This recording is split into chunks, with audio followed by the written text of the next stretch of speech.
नमस्कार। मैं सुनीता कथा मंथन में आप सबका स्वागत करती हूँ। कथा मंथन में आज सुनिए सत्यजीत रे की कहानी दो जादूगर। सत्यजीत रे की अन्य कहानी आपको हमारी प्लेलिस्ट से मिल जाएंगी, लिंक आपको आई बटन में मिल जाएगा।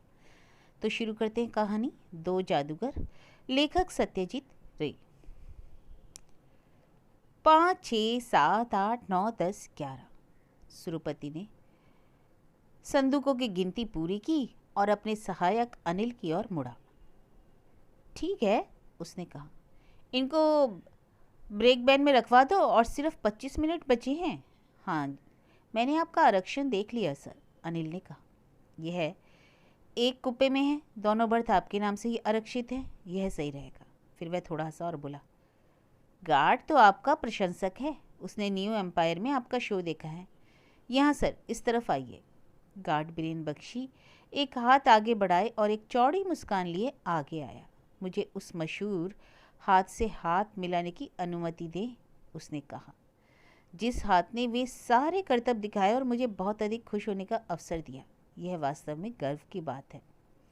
सुरपति मंडल की 11 संदूकों में से किसी भी संदूक को देखकर सहज ही समझ में आ जाता है कि वह कौन है। प्रत्येक संदूक के दोनों तरफ और उसके ढक्कन पर भी बड़े बड़े अक्षरों में मंडल के चमत्कार लिखा हुआ था। उसे और किसी परिचय की आवश्यकता नहीं थी। उसका पिछला शो करीब 2 माह पहले कलकत्ता स्थित न्यू एम्पायर थिएटर में हुआ था, जहां बड़ी संख्या में मौजूद दर्शकों ने उसके मैजिक शो से सम्मोहित होकर बार बार तालियों की गड़गड़ाहट से उसकी वास्तविक प्रशंसा भी की थी। अखबारों में भी उसके शो की बहुत तारीफ छपी थी। जनता की मांग पर सप्ताह भर के शो की अवधि बढ़ाकर 4 सप्ताह करनी पड़ी थी। अंततः सुरपति को यह वादा करना पड़ा कि वह क्रिसमस की छुट्टियों के दौरान दोबारा शो करने आएगा। यदि आपको कोई मदद चाहिए तो मुझे जरूर बताएं, गार्ड ने सुरपति को कूपे में दाखिल कराते हुए कहा। सुरपति ने चारों तरफ निगाह डालकर देखा और राहत की सांस ली। वह छोटा डिब्बा उसे पसंद आया। तो फिर ठीक है सर, क्या मुझे जाने की इजाज़त है? जी बहुत बहुत धन्यवाद। गार्ड चला गया। सुरपति खिड़की के पास बैठ गया और फिर उसने सिगरेट की एक डिब्बी निकाली। उसने सोचा, यह तो अभी उसकी सफलता की शुरुआत है। उत्तर प्रदेश, दिल्ली, आगरा, इलाहाबाद, वाराणसी, लखनऊ, अभी उसे अनेक दूसरे राज्यों में जाना था। बहुत स्थानों का दौरा भी करना था। एक पूरी नई दुनिया उसकी प्रतीक्षा कर रही थी। वह विदेश यात्रा पर जाएगा और उन्हें दिखा देगा कि कैसे बंगाल से आया एक युवक विश्व में कहीं भी सफल हो सकता है। अमेरिका जैसे देश में भी, जिस देश ने मशहूर हुदिनी को जन्म दिया। अरे हाँ, वह उनको सब दिखाएगा। यह तो शुरुआत ही है। अनिल हाफता हुआ आया। सब कुछ ठीक है, उसने कहा। क्या तुमने ताले देखे? जी सर। अच्छा किया। मैं आपके डिब्बे से तीसरी बोगी में हूँ। क्या उन्होंने रास्ता साफ का सिग्नल दे दिया है? हाँ जी, वे सिग्नल देने ही वाले हैं। मैं अब जाऊँगा सर। क्या आप बर्धमान में एक चाय लेना चाहेंगे? हाँ, वह तो बहुत अच्छा रहेगा। ठीक है, तब मैं ले आऊँगा। अनिल चला गया। सुरपति ने सिगरेट सुलगाई और यूं ही खिड़की के बाहर देखने लगा। धक्कम धक्का करती भीड़, इधर उधर दौड़ते कुली और फेरी लगाने वालों की चीख चिल्लाहट की आवाज़ जल्दी पीछे छूट गई। उसका मन अपने बाल्यकाल में लौट गया। अब वह 33 वर्ष का था। उस विशेष दिन वह 8 वर्ष से अधिक का नहीं रहा होगा। वह जिस गांव में रहता था, उस गांव में सड़क किनारे एक बूढ़ी औरत अपने सामने एक बोरा लिए बैठी रहती थी। उसके चारों ओर एक बड़ी भीड़ जुटी हुई थी। उसकी उम्र कितनी रही होगी, 60 या 90 वर्ष, कुछ भी हो सकती थी। उसकी उम्र में कोई फर्क नहीं पड़ता। महत्वपूर्ण वह था जो वह अपने हाथों से करती थी। वह कोई भी एक वस्तु, एक सिक्का, एक पत्थर का गोला, एक शकोरा, एक सुपारी या एक अमरूद भी हाथ में लेती और वह वस्तु उन सब की आंखों के सामने गायब हो जाती। वह बूढ़ी तब तक लगातार पटर पटर बोलती रहती जब तक कि गायब हुई वस्तु ना जाने कहां से दोबारा सामने ना आ जाती। उसने कालू काका से 1 रुपया लिया और वह गायब हो गया। बहुत परेशान कालू काका को गुस्सा आने लगा। बूढ़ी औरत हंसी और यह छूमंतर, वह रुपया सबके सामने मौजूद था। कालू काका की आंखें तो हैरान ही रह गईं। उसके बाद सुरपति किसी चीज पर ध्यान नहीं लगा सका। उस बूढ़ी औरत को उसने फिर कभी नहीं देखा, ना ऐसी आश्चर्यजनक करामात उसने कहीं और देखी। 16 वर्ष का होने पर वह आगे की पढ़ाई के लिए कलकत्ता चला आया। कलकत्ता आने पर उसने सबसे पहला काम यह किया कि जादू पर जितनी भी पुस्तकें वह खरीद सकता था उसने खरीद ली और उन पुस्तकों में बताई गई युक्तियों का अभ्यास करना शुरू कर दिया। अभ्यास करने के लिए ताश पत्तों के कई बंडल लेकर किसी दर्पण के सामने घंटों खड़ा रहना पड़ता और लिखे हुए एक एक अनुदेश के अनुसार काम करना पड़ता। लेकिन बहुत ही जल्द उसने सब कुछ सीख लिया। उसने छोटी छोटी सभाओं और दोस्तों द्वारा आयोजित पार्टियों में अपने कर्तव्यों का प्रदर्शन भी शुरू कर दिया। जब वह कॉलेज के द्वितीय वर्ष का छात्र था, उसके एक मित्र गौतम ने सुरपति को अपनी बहन के विवाह में बुलाया। वह शाम बाद में एक जादूगर की हैसियत से सुरपति के प्रशिक्षण के इतिहास में सबसे अधिक स्मरणीय शाम सिद्ध हुई, क्योंकि उस दिन सुरपति की भेंट पहली बार त्रिपुर बाबू से हुई। सिवनो स्ट्रीट में एक घर के पीछे एक बहुत बड़ा शामियाना लगा हुआ था।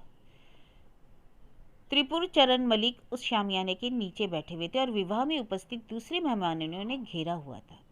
एक नज़र देखने में वह बहुत साधारण लगते थे।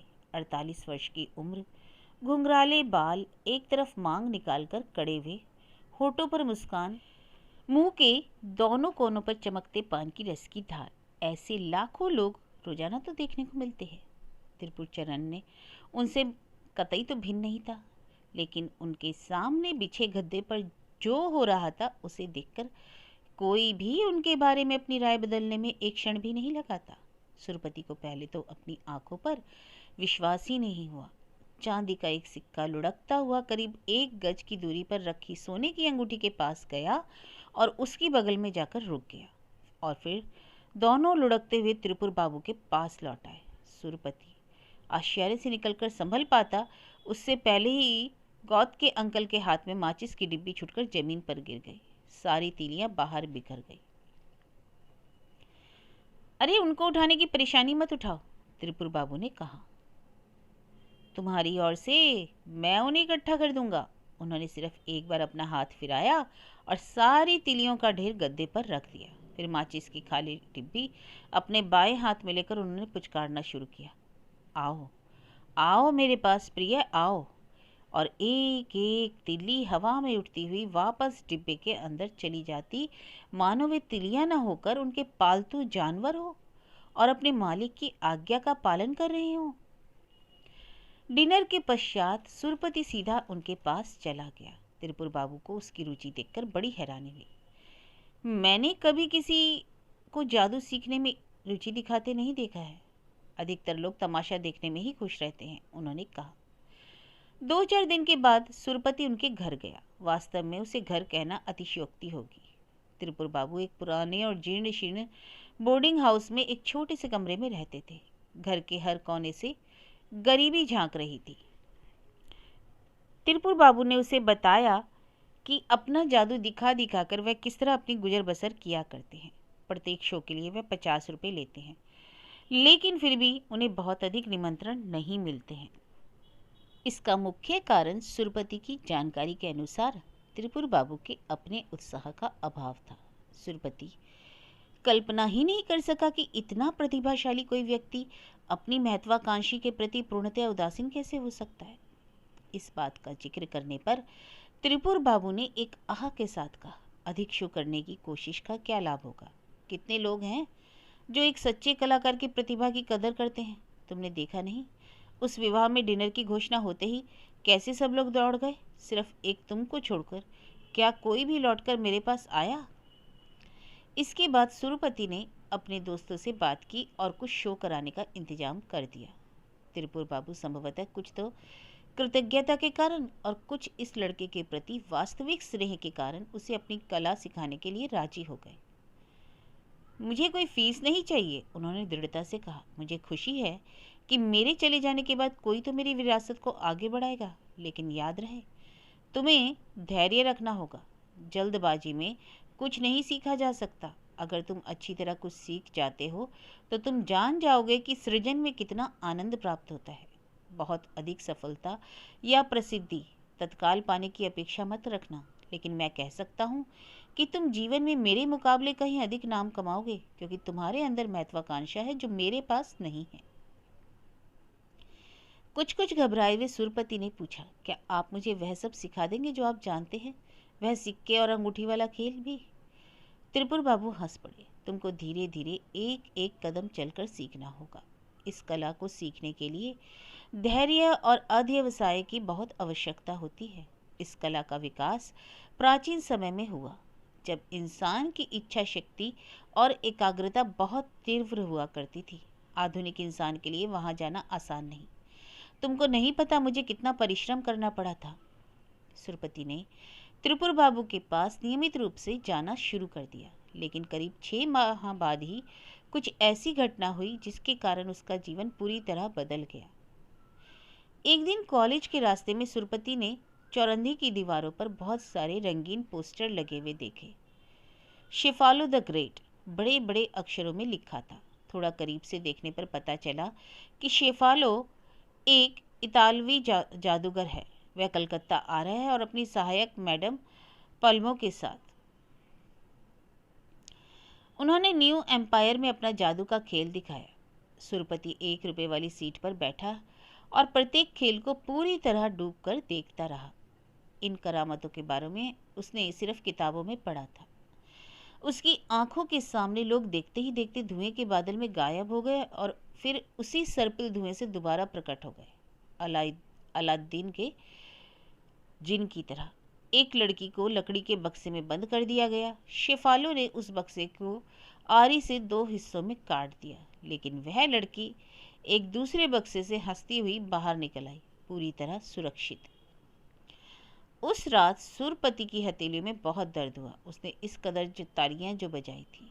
उसने शेफालो को बहुत ध्यान से देखा। वह जितना अच्छा जादूगर था, उतना ही अच्छा एक अभिनेता भी था। उसने एक चमकीला काला सूट पहना हुआ था। उसके हाथ में एक जादुई छड़ी थी जो उसके सिर पर एक हैट था।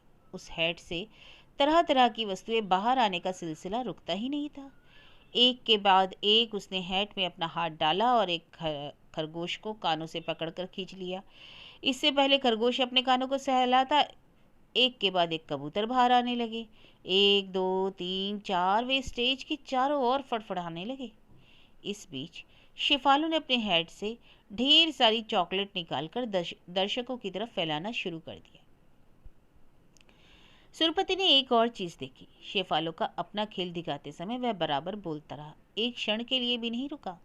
बाद में सुरपति को पता चला कि इसे जादूगर की भड़बड़ाहट कहते हैं।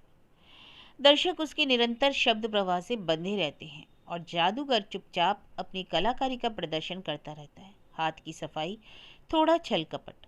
लेकिन मैडम पलमोरो अलग थी। वह एक शब्द भी नहीं बोली। फिर कैसे वह हर एक को ठग सकी?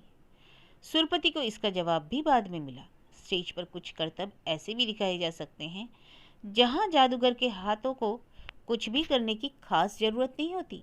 सब कुछ यंत्र चालित उपकरण के जरिए नियंत्रित किया जा सकता है, जिसे चलाने वाले पर्दे के पीछे रहते हैं। किसी आदमी को धुएं में गायब होते दिखाना या किसी लड़की को 2 हिस्सों में काटना, दोनों इसी प्रकार की चालाकियां हैं जो पूरी तरह उपकरण के प्रयोग पर निर्भर करती हैं। बहुत पैसे वाला कोई भी व्यक्ति उस उपकरण को खरीद सकता है और स्टेज पर खेल दिखा सकता है, लेकिन निस्संदेह प्रस्तुत करने की कला आना भी बहुत जरूरी है। कला की पूर्ण प्रस्तुति में व्यक्ति की सहज प्रवृत्ति एवं उचित आंतरिक प्रेरणा मोहित करने की कला का बहुत महत्वपूर्ण योगदान रहता है। यह कर सकना हर किसी के वश की बात नहीं, हर कोई नहीं।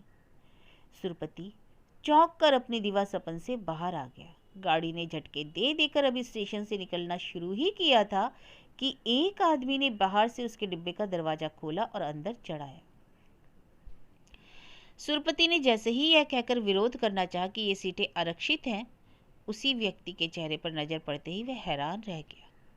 शुक्रिया ईश्वर का, अरे यह तो त्रिपुर बाबू निकले। त्रिपुर चरण मलिक।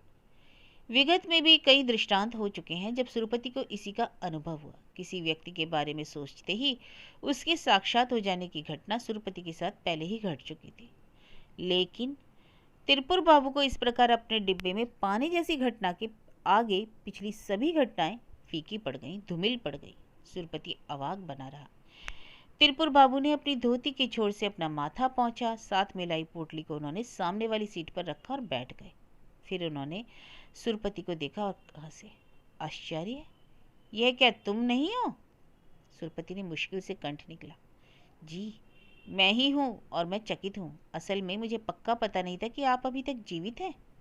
वास्तव में? हाँ, कॉलेज समाप्त होने के बाद ही मैं आपके बोर्डिंग हाउस गया था। आपके कमरे पर ताला लगा हुआ था। मैनेजर ने मुझे बताया कि आप एक कार के नीचे आ गए थे। तिरपुर बाबू हंसे। वह बल्कि ज़्यादा अच्छा होता, मैं कम से कम अपनी सारी चिंताओं और परेशानियों से मुक्त तो हो जाता। इसके अलावा सुरपति ने फिर कहा, कुछ देर पहले तक तो मैं आप ही के विषय में सोच रहा था। अरे हाँ? तिरपुर बाबू के चेहरे के ऊपर से एक छाया गुजर गई। क्या तुम वास्तव में मेरे बारे में सोच रहे थे? तुम्हारा मतलब है तुम अभी भी मुझे याद करते हो? आश्चर्य की बात है। सुरपति ने लज्जा से अपना होठ काट लिया। ऐसा मत कहिए त्रिपुर बाबू, मैं आपको कैसे भूल सकता हूँ? क्या आप मेरे पहले गुरु नहीं थे? मैं उन दिनों को याद कर रहा था जब हम साथ थे। मैं पहली बार बंगाल के बाहर अपना खेल दिखाने जा रहा हूँ। अब मैं एक पेशेवर जादूगर हूँ। क्या आपको पता था?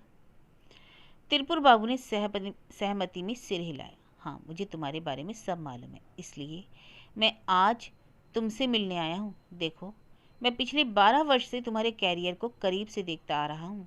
जब न्यू एम्पायर में तुम्हारा शो था, मैं पहले दिन ही वहाँ गया था और अंतिम पंक्ति में बैठा था। मैंने सबको तालियां बजाते देखा था। हाँ, मुझे तुम पर गर्व महसूस हुआ, लेकिन बोलते बोलते वह रुक गए। सुरपति समझ ही नहीं पाया कि क्या कहा जाए। वैसे भी कहने के लिए कुछ खास तो था नहीं।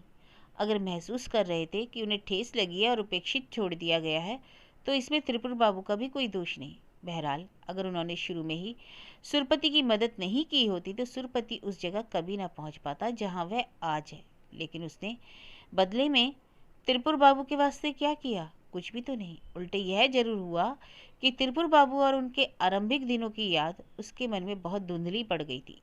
इसी प्रकार कृतज्ञता की वह भावना भी मिट चली थी।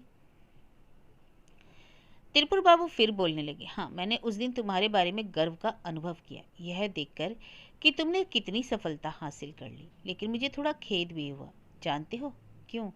इसलिए क्योंकि तुमने जो रास्ता चुना है वह एक सच्चे जादूगर के लिए सही रास्ता नहीं है। उन जुगतों के प्रयोग से तुम दर्शकों का मनोरंजन कर सकते हो और उन्हें बहुत हद तक प्रभावित करने में भी सफल हो सकते हो, लेकिन कोई भी सफलता तुम्हारी अपनी नहीं होगी। क्या तुम्हें याद है मैं किस प्रकार का जादू दिखाया करता था? सुरपति भूला नहीं था। उसे यह भी याद था कि त्रिपुर बाबू उस समय बहुत हिचकिचाहट में थे, जब उन्हें अपनी सबसे बढ़िया बाजीगरी या हाथ की सफाई उसे सिखानी थी। तुम्हें अभी थोड़ा और समय चाहिए, वह कहते, लेकिन सही समय कभी नहीं आया। उसके कुछ समय बाद ही शिफालों का आगमन हुआ और 2 माह बाद त्रिपुर बाबू स्वयं लुप्त हो गए। सुरपति को आश्चर्य के साथ साथ निराशा भी हुई जब त्रिपुर बाबू वहां नहीं मिले जहां वह रहते थे, लेकिन ये भावनाएं अधिक समय तक नहीं रही। उसके मन में शेफालो जो भरा हुआ था और अपने भविष्य के सपने थे कि वह हर जगह की यात्रा करेगा, हर जगह अपना खेल दिखाएगा। उसके नाम से लोग उसे पहचानेंगे और वह जहां भी जाएगा तालियों से उसका स्वागत होगा और प्रशंसा प्राप्त होगी। त्रिपुर बाबू विचारमग्न थे, खिड़की के बाहर ताक रहे थे। सुरपति ने उन्हें थोड़ा और निकट से देखा। देखकर लगता था कि उन्हें कठिन समय से गुजरना पड़ा है। उनके सारे बाल सफ़ेद हो गए थे, उनकी खाल धंस गई थी और उनकी आंखें गड्ढों में चली गई थी। लेकिन क्या उनकी आंखों की दृष्टि जरा भी मंद हुई थी? नहीं, उनकी दृष्टि आश्चर्यजनक रूप से आज भी उतनी ही पैनी थी। उन्होंने आह भरी, सचमुच मैं जानता हूँ तुमने यह रास्ता क्यों चुना। मैं जानता हूँ तुम मानते हो, और इसके लिए शायद मैं भी अंशतः ये उत्तरदायी हूँ कि सादगी को प्रायः यथा योग्य सम्मान नहीं मिलता। स्टेज पर खेल तमाशा दिखाने के लिए तड़क भड़क और कुछ छल की आवश्यकता होती है ना? सुरपति असहमत नहीं हुआ। शेफालो के हुनर का वह कायल हो गया था। सच में थोड़ी बहुत चकाचौंध से कोई नुकसान नहीं होता। आज स्थितियां बदल गई। शादी विवाह में साधारण खेल तमाशा दिखाकर कोई कितना हासिल कर सकता है? बिना किसी कांट छाट वाली विशुद्ध जादूगरी के प्रति सुरपति के मन में अगाध सम्मान था, लेकिन उस प्रकार के जादू का कोई भविष्य नहीं था। सुरपति यह समझता था और इसी कारण उसने एक अलग रास्ते पर चलने का फैसला किया था। उसने त्रिपुर बाबू को यह सब कह डाला और त्रिपुर बाबू अचानक उत्तेजित हो गए। बेंच पर पालथी मारकर बैठे बैठे वह उसी आक्रोश में थोड़ा आगे की ओर झुकाए। सुनो सुरपति, उन्होंने कहा, अगर तुम्हें पता होता कि असल जादू क्या होता है तो तुम नकली जादू के पीछे नहीं भागते। जादू सिर्फ हाथ की सफाई नहीं है, हालांकि उसे सीखने के लिए भी सालों अभ्यास करना पड़ता है। उसके आगे भी बहुत कुछ है। सम्मोहन, जरा सोचो इसके बारे में। तुम एक व्यक्ति को पूरी तरह वश कर सकते हो सिर्फ उस पर अपनी दृष्टि गड़ाकर। फिर अतीन्द्रिय दृष्टि भी है, दूरानुभूति यानी कि टेलीपैथी, और पर विचार ज्ञान। अगर तुम चाहो तो किसी दूसरे के विचारों में प्रवेश कर सकते हो। व्यक्ति की नाड़ी स्पर्श करके ही तुम बता सकते हो कि वह क्या सोच रहा है। अगर तुम इस कला को पूरी तरह आत्मसात कर लो तो तुम्हें व्यक्ति को छूने की भी जरूरत नहीं होगी। तुम्हें केवल 1 मिनट उस व्यक्ति को घूर कर देखना होगा और तुम उसके विचारों को जान सकोगे। यह सबसे बड़ा जादू है। उपकरण और जुगत की इसमें कोई जगह नहीं। इसमें सिर्फ समर्पण, अध्यवसाय और गहन एकाग्रता चाहिए। त्रिपुर बाबू सांस भरने के लिए रुके। फिर वह सुरपति की ओर निकट खिसक आए और कहने लगे, मैं तुमको यह सब सिखाना चाहता था, तुम प्रतीक्षा नहीं कर सके। विदेश से आए एक छली ने तुम्हारा दिमाग पलट दिया। तुमने सही रास्ता त्याग कर दिया और भटक गए आडंबर की दुनिया में जल्दी पैसा कमाने के उद्देश्य से। सुरपति खामोश रहा। वह किसी भी बात से इनकार नहीं कर सका। त्रिपुर बाबू कुछ नरम पड़ गए। उन्होंने सुरपति के कंधे पर हाथ रखा और नरमी के साथ आगे बोलने लगे, आज मैं सिर्फ एक अनुरोध करने आया हूँ। अब तक तुम्हें अंदाजा तो हो ही गया होगा कि मेरी आर्थिक स्थिति अच्छी नहीं है। मुझे अनेक करतब आते हैं, लेकिन पैसा कमाने की चालबाजी मैंने अभी तक नहीं सीखी। मैं जानता हूँ मुझ में महत्वाकांक्षा की कमी है, वही एकमात्र कारण है आज मैं घोर निराशा में डूबा हुआ हूँ। सुरपति, मुझ में अब इतनी सामर्थ्य एवं शक्ति नहीं कि अपने जीवन निर्वाह के लिए फिर से कोशिश कर सकूं। मुझे बस इतना भरोसा है कि तुम मेरी मदद करोगे, भले ही इसके लिए तुम्हें कोई त्याग क्यों न करना पड़े। मेरे वास्ते यह कर दो सुरपति, मैं वादा करता हूँ कि फिर कभी तुमको परेशान नहीं करूँगा। सुरपति उलझन में पड़ गया। वह किस प्रकार की मदद चाहते हैं? त्रिपुर बाबू आगे बोले, मैं अब आगे जो कहने जा रहा हूँ तुमको धृष्टता लग सकती है, लेकिन कोई दूसरा उपाय नहीं। देखो, यह मेरे लिए सिर्फ धन चाहने की बात नहीं है। इस वृद्धावस्था में मेरी एक विलक्षण इच्छा है। मैं स्टेज पर दर्शकों की एक बड़ी भीड़ के सामने अपना खेल दिखाना चाहता हूँ। मैं उनको अपनी सबसे श्रेष्ठ बाजीगरी जो मैं जानता हूँ दिखाना चाहता हूँ। यह पहला और अंतिम अवसर हो सकता है, लेकिन मैं इस चाह को अपने मन से निकाल नहीं सकता। एक ठंडे हाथ ने सुरपति के दिल को जकड़ लिया। त्रिपुर बाबू अंततः मुद्दे पर आ गए। तुम लखनऊ में शो करने जा रहे हो ना? मान लो कि तुम अंतिम क्षण में बीमार हो जाते हो, निसंदेह तुम अपने दर्शकों को निराश तो नहीं करना चाहोगे। और मान लो कि कोई दूसरा व्यक्ति तुम्हारा स्थान ले लेता है। सुरपति पूरी तरह हक्का बक्का रह गया। वह कहना क्या चाहते हैं आखिर? वह असल में बहुत निराश होंगे, अन्यथा ऐसा अजीब प्रस्ताव लेकर वह कभी नहीं आते। सुरपति पर अपनी दृष्टि गड़ाए हुए त्रिपुर बाबू ने कहा, तुम्हें सिर्फ यह कहना होगा कि किसी अपरिहार्य कारण से तुम अपना खेल नहीं दिखा सकते, लेकिन यह कि तुम्हारी जगह तुम्हारे गुरु आ रहे हैं अपना कर्तव्य दिखाने। क्या लोगों को इस बात से अफसोस होगा और उनका दिल टूट जाएगा? मैं ऐसा नहीं मानता। मैं सोचता हूँ उन्हें मेरा प्रदर्शन पसंद आएगा। इसके बावजूद तुम पहली शाम की कमाई में से आधा अपने पास रख सकते हो। बाकी रकम से मेरा काम चल जाएगा। उसके पश्चात तुम अपने रास्ते जा सकते हो। मैं दोबारा कभी तंग नहीं करूंगा, लेकिन यह एक मौका तुमको मुझे देना ही होगा सुरपति, केवल एक बार। असंभव! सुरपति को गुस्सा आ गया। आप जो कह रहे हैं वह एकदम नामुमकिन है। आपको पता नहीं आप क्या कह रहे हैं। मैं बंगाल के बाहर पहली बार अपनी बाजीगरी का प्रदर्शन करने जा रहा हूँ। क्या आप समझ नहीं सकते कि लखनऊ में मेरा यह शो मेरे लिए क्या अर्थ रखता है? क्या आप वास्तव में ऐसा चाहते हैं कि मैं अपने पेशे की शुरुआत एक झूठ से करूं? आप ऐसा सोच भी कैसे सकते हैं? त्रिपुर बाबू ने उस पर एक ठंडी व सपाट दृष्टि डाली। फिर उनकी आवाज सारे शोर व गुल से ऊपर उठ गई। लगता था जैसे डिब्बे को चीर डालेगी। क्या तुम अभी भी सिक्के और अंगूठी के उस पुराने दाव में रुचि रखते हो? सुरपति चौंक गया, लेकिन त्रिपुर बाबू की आंखों का भाव नहीं बदला। क्यों? सुरपति ने पूछा। त्रिपुर बाबू बुजदिली से हंसे। अगर तुम मेरा सुझाव मानोगे तो मैं तुम्हें वो हुनर सिखा दूंगा, और अगर तुम नहीं। उसी क्षण उनकी आवाज़ हावड़ा जा रही ट्रेन की सीटी की तेज आवाज़ में डूब गई। गुजरती हुई ट्रेन की तेज रोशनी ने उनकी आंखों में विचित्र चमक को पकड़ लिया। और अगर मैं ना मानूं? सुरपति ने नम्रता से पूछा। जब शोर जा चुका था। तुम पछताओगे। यह कुछ ऐसी बात है जो तुम्हें पता होनी चाहिए। अगर मैं दर्शकों के बीच बैठा हूं तो मैं अपनी शक्ति से एक जादूगर किसी भी जादूगर को बड़ी परेशानी में डाल सकता हूं, यहाँ तक कि मैं उसे पूरी तरह असहाय भी बना सकता हूँ। त्रिपुर बाबू ने अपनी जेब से ताश के पत्तों का एक बंडल निकाला। देखते हैं तुम कितने होशियार हो। क्या तुम इस गुलाम को पीछे से ले सकते हो और आगे लाकर इसे चिड़ी की इस तिक्की के ऊपर रख सकते हो, अपने हाथ की सिर्फ एक हरकत से? सुरपति ने पहले पहले जो करामात सीखी थी उनमें से यह एक करामात भी थी। 16 वर्ष की आयु में उसने यह हुनर केवल 7 दिनों में पूरी तरह सीख लिया था। और आज सुरपति ने ताश का पैकेट लिया और उसे ऐसा महसूस हुआ जैसे उंगलियां सुन्न होने लगी हैं। फिर उसकी कलाई, उसकी कोहनी सुन्न पड़ गई और अंततः पूरी बाह को जैसे लकवा मार गया। सुरपति ने हैरानी में त्रिपुर बाबू की ओर देखा।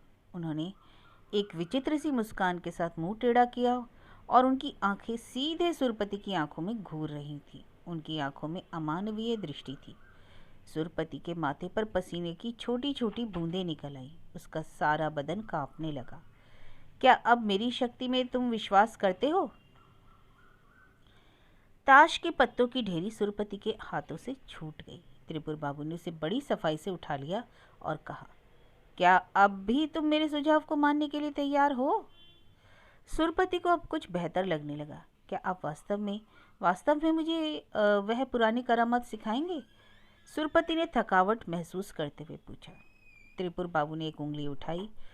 तुम्हारा गुरु त्रिपुर चरण मलिक लखनऊ में तुम्हारी जगह खेल का प्रदर्शन करेगा, क्योंकि तुम अचानक बीमार हो जाते हो।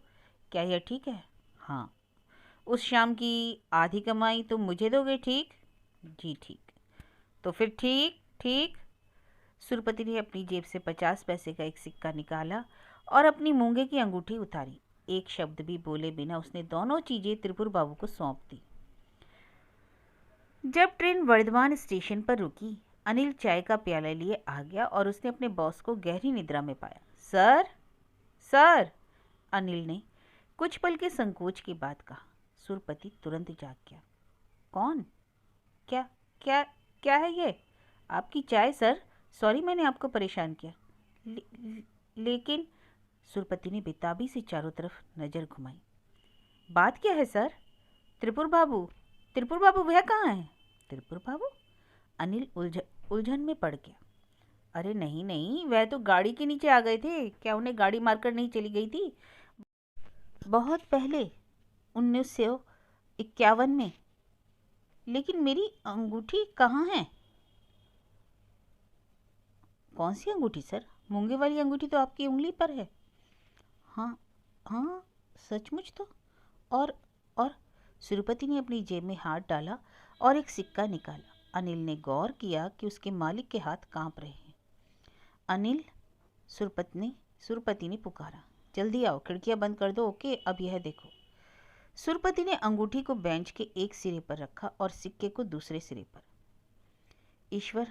ईश्वर मेरी मदद करो, उसने मौन प्रार्थना की और एक गहरी सम्मोहक दृष्टि पूर्णतया सिक्के पर टिकाए रखी, ठीक उसी तरह जैसा कुछ क्षण पहले उसे सिखाया गया था। सिक्का अंगूठी की तरफ लुढ़कने लगा और फिर दोनों, सिक्का एवं अंगूठी, दो आज्ञाकारी बच्चों की तरह लुढ़कते हुए सुरपति के पास लौट आए। अनिल के हाथ से प्याला छूटकर फर्श पर गिर गया होता अगर सुरपति ने अंतिम क्षण में चमत्कारिक रूप से अपना हाथ बढ़ाकर उसे बीच में ही ना लपक लिया होता। सुरपति ने लखनऊ में अपना शो अपने स्वर्गीय गुरु त्रिपुर चरण मलिक को श्रद्धांजलि अर्पित करते हुए आरंभ किया। उस शाम सुरपति ने जो अंतिम खेल प्रस्तुत किया, उसका परिचय असली भारतीय जादू के रूप में दिया गया। वही सिक्का और अंगूठी का खेल।